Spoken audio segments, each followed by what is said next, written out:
Michigan chapter ও ইকরা একাডেমির আয়োজনে ঈদ পুনর্মিলনী অনুষ্ঠান।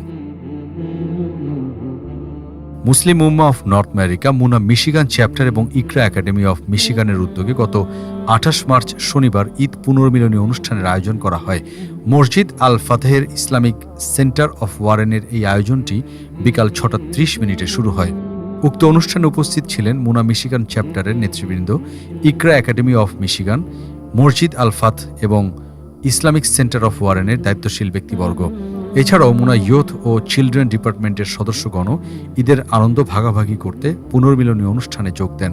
পুনর্মিলনী অনুষ্ঠানে শিশুদের জন্য বিশেষ প্রতিযোগিতার আয়োজন করা হয়। অনুষ্ঠানে ভিন্ন মাত্রা যোগ করে রেনেসা কালচারাল গ্রুপের নাশিদ পরিবেশনা।